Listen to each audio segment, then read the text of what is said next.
آیا میشه با یک حساب $1000 توی بازار فارکس کار کرد و سودده بود و بتونیم سود خوبی هم از بازار کسب بکنیم یا نه؟ من دنبال جواب این سوال بودم و توی این ویدیو میخوام تجربه خودم رو با شما به اشتراک بذارم که روی 2 تا از حساب‌های شخصی خودم با سرمایه کم، با سرمایه $1000 کار کردم و نتیجه اون رو میخوام خدمت شما نشون بدم. این ویدیو میتونه برای کسی که دنبال یک مسیر واقعی برای کار کردن توی بازار، برای کسی که دنبال درآمد مستمر هست و برای کسی که دنبال یک نقطه شروعی توی این بازار هست، چه قبلا کار کرده باشه توی این بازار، چه کار نکرده باشه، چه شکست خورده باشه، چه موفق باشه. در هر صورت این ویدیو میتونه یک خروجی و یک مسیر راهی باشه، چراغ راهی باشه برای افرادی که میخوان یک مسیر صحیح و اصولی رو طی بکنن و به نتیجه دلخواهشون هم برسن. پس اگر میخواید که به جواب این سوال برسید تا انتهای ویدیو همراه من باشید. در انتهای ویدیو هم من یک سری نکات رو که تو این تجربه بهشون دست پیدا کردم خدمتتون میگم که ممکنه براتون خیلی مفید باشه. پس همراه من باشید. بریم سراغ حساب ها و یک به یک اونها رو بررسی بکنیم، استیتمنت ها رو نگاه بکنیم. من این حساب ها رو توی نرم افزار و سایت MyFXBook سیو کردم و اینجا اطلاعات رو ثبت کردم. سایت MyFXBook همونطور که میدونید شما میتونید اکانتتون رو بهش متصل بکنید و دیتای واقعی رو اینجا به شما نمایش میده. همونطوری که میبینید این حساب من در بروکر وینگو مارکت هستش و حساب ریل هست و با یک نرم افزار متا تریدر 5 و لورجی که اینجا مشخصه اومدم کار کردم و این هم خروجی و نتیجه کار هستش. همونطوری که میبینید دپوزیت و سرمایه اولیه این حساب من تقریبا $1008.80 بوده. خب با $1000 من شروع کردم به کار کردن. تمام پارامترها رو حالا اینجا ما داریم و یک به یک با هم دیگه بررسی میکنیم. گین و پروفیتی که من تونستم از این حساب به دست بیارم 122% بوده. کار خیلی خاصی هم من البته تو این حساب انجام ندادم. جلوتر که بریم بهتون میگم چقدر آهسته و آروم و با تریدهای کاملا منطقی و حتی تریدهای زیادی هم انجام ندادم. من در طول یک ماهی که روی این حساب کار کردم تریدهای خیلی کمی هم انجام دادم. اما زمانی که روش اصولی باشه، زمانی که درست کار انجام بدیم به نتیجه خیلی خوبی هم قطعا دست پیدا میکنیم. من درودان حسابم اینجا 8% هستش که خب 8% تقریبا معادل $80 هست. از $1000 من $80 درودان داشتم و افت سرمایه داشت حساب من. در نهایت با 122% سود حساب من بسته شده. در نهایت از این حساب $2243 برداشت کردم و خروجی حساب من بوده که در پایان یک ماه کلا حساب رو خالی کردم و برداشت کردم. بریم پایینتر حالا باقی اطلاعات رو هم ببینیم. اینجا هم مشخصات حساب هست، باز مجدد میتونید نگاه بکنید. بریم پایینتر. ترید هایی که من در طول یک ماه روی این حساب انجام دادم 18 تا ترید بوده. من 18 تا ترید انجام دادم و وین ریت حساب من 78% هست. من از 18 تا تریدی که انجام دادم 14 تاش سودده بوده و 4 تاش هم ضررده بوده که از بازار با ضرر خارج شدم. بریم نگاه بکنیم ببینیم که این ترید هایی که مثلا من ضرر کردم چطور بوده. بیشترین ضرری که من توی تریدم داشتم $29 بوده. یعنی یک استاپ لاس $29 من داشتم توی ترید هایی که انجام دادم. اما بهترین سودی که تونستم کسب بکنم چقدر بوده؟ $407. شما حالا وین ریت رو در نظر بگیرید، ریسک ریوارد رو در نظر بگیرید که به چه صورتی بوده. شما $30 اینجا توی بدترین تریدتون میتونستین ضرر بکنید، چیزی که من توی این حساب توی یک ماه انجام دادم، و از اون طرف $400 هم بهترین ترید بوده. و خب اوریجش رو هم بخوایم نگاه بکنیم تقریبا $100 سود بوده. یعنی توی هر ترید من $100 به صورت میانگین میتونستم سود دریافت کنم و $22 هم ضرر. تقریبا میشه یک ترید 1/4 1/5. خب ریسک ریوارد خیلی خوب و مناسبی هستش. این قسمت هم میزان ریسک آف روین رو اگر شما بخواید نگاه بکنید و اگر اینترنت جواب بده و باز بشه، نسبت خیلی مهمیه این که چقدر امکان داره شما 10% 20% یا کل حسابتون رو از دست بدید و درصدی که شما اینجا دارید مشاهده میکنید کمتر از 0.01%. یعنی اگر شما با استفاده از همین روش توی حسابتون کار بکنید درصد ضرر کردنتون خیلی کم هست. من نمیگم قطعا شما هم این روش رو میتونید پیاده بکنید یا همیشه اینطور هست، ولی خب بالاخره یک سری مسائلی هست که میتونه در پیش بینی حسابمون، در پیش بینی استراتژیمون و چیزهای از این قبیل به ما کمک بکنه. خب اینجا هم میبینید که یک درصد خیلی خوبی رو ما تونستیم اینجا کسب بکنیم. این از حساب اول که با $1000 کار کردیم، یک ماه کار کردیم، 18 تا ترید کردیم، 14 تاش سود بود، 4 تاش ضرر بود و در نهایت حسابمون رسیده به موجودی $2243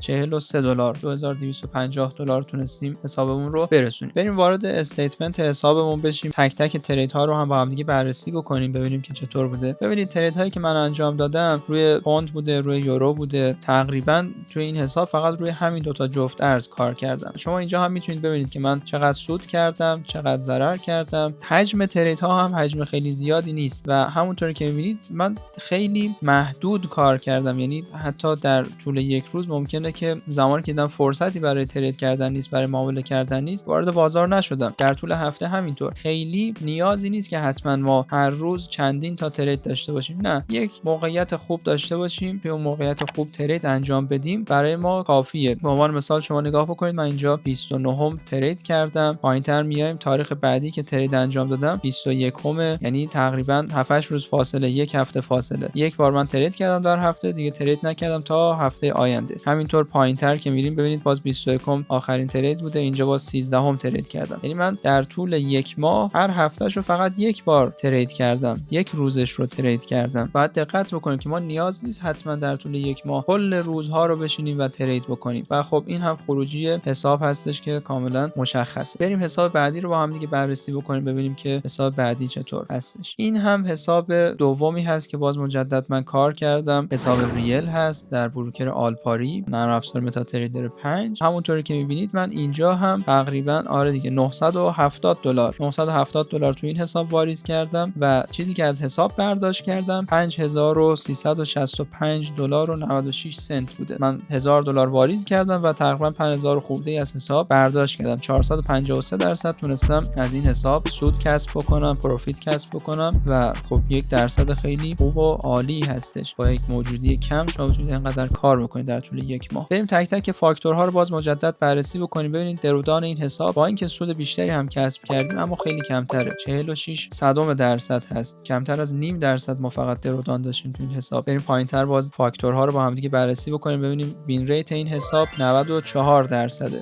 اینجا هم خیلی جالب، باز نگاه کنید من 18 تا ترید کلا تو این ماه هم انجام دادم و 94% موفقیت آمیز بوده، یعنی 17 تا ترید موفقیت آمیز و یه دونه ترید هم با ضرر بسته شده. ضرر هم اینجا نوشته $16 استاپ لاس داشتم. باز اینجا $487 بهترین تریدم بوده. این پایین هم میانگین تقریبا $260 میانگین سودهای من بوده، در صورتی که میانگین ضررها $16 بوده که خب همون یه دونه ترید هستش. باز هم شما نگاه بکنید ریسک پریوارد چقدر ریسک پریوارد خوبی هست. مجدد بریم توی قسمت ریسک آف روین، ببینید اینجا هم باز همون داستان حساب قبلی رو ما داریم. احتمال اینکه حتی 10% از این حساب با این روش کاری از بین بره کمتر از 0.01%. اینجا هم حالا نمودار پیشرفت حساب رو مشخص کرده، گفته اگر شما با همین روش و با همین سبک ادامه بدید در مثلا 10 سال آینده چقدر میتونید پول داشته باشید، که حالا کاری به این داستان هم نداریم. و بریم حالا این رو هم باز ترید هاش رو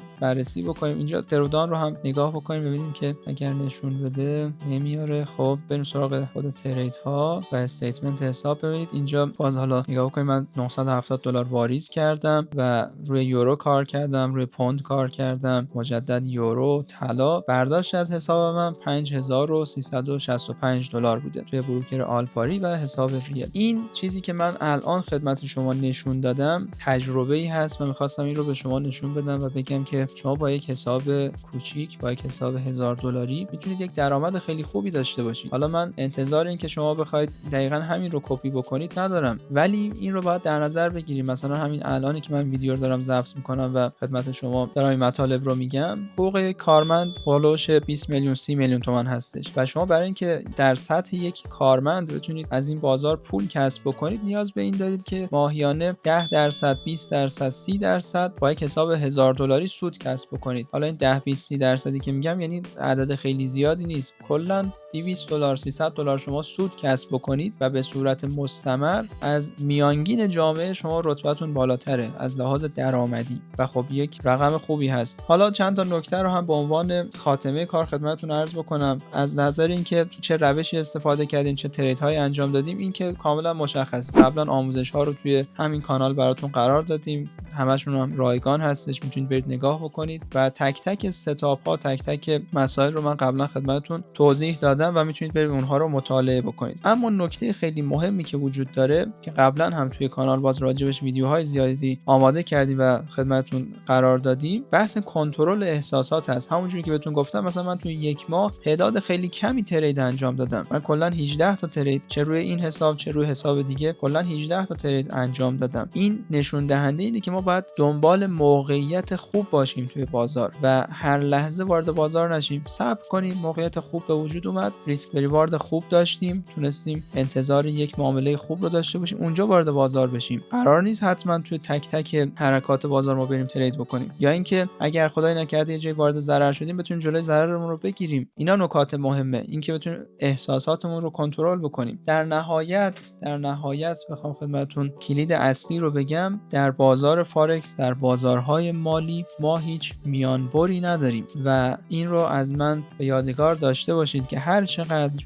آهسته تر حرکت بکنید، هر چقدر آروم تر حرکت بکنید، خیلی سریعتر به نتیجه میرسید. اگر قرار باشه شما توی مثلا چند تا ترید و چند روز و چند هفته برید کار بکنید، درآمد خیلی زیادی هم کسب بکنید، مطمئن باشید اگر آمادگیش رو نداشته باشید اون درآمد رو هم از دست میدید. ولی هر چقدر آهسته تر حرکت بکنید، منطقی تر، اصولی تر حرکت بکنید، که نمونهش هم همین دو تا حسابی که الان خدمت شما آوردم و دارم نشون میدم، این تجربه رو دارم خدمتتون منتقل میکنم. با یک حساب خیلی کوچیک میتونید درآمد خیلی زیاد و خیلی خوبی رو برای خودتون کسب بکنید. البته این رو هم بگم که پیاده سازی هر روشی، مثلا اینکه شما بگید من برم همین روش رو دقیقاً پیاده بکنم، شاید امکان پذیر نباشه. شما روشی رو میتونید پیاده سازی بکنید، استفاده بکنید، کپی بکنید که مطابق با اخلاقیات و روحیات شما باشه و با شما سازگار باشه. پس این رو هم دقت بکنید. در هر صورت این تجربه من بود از این دوتا حساب و کار کردن با موجودی کم که میخواستم با شما به اشتراک بذارم. شما هم اگر نظر و تجربه دارید خیلی خوشحال میشم که توی کامنت ها برای ما توضیح بدید و از تجربیات شما هم استفاده بکنیم. چه موافق و چه مخالف، در هر صورت میتونه برای ما مفید باشه و گفتگو کردن همیشه موثر هستش. تا ویدیوهای بعدی، خدا نگهدارتون.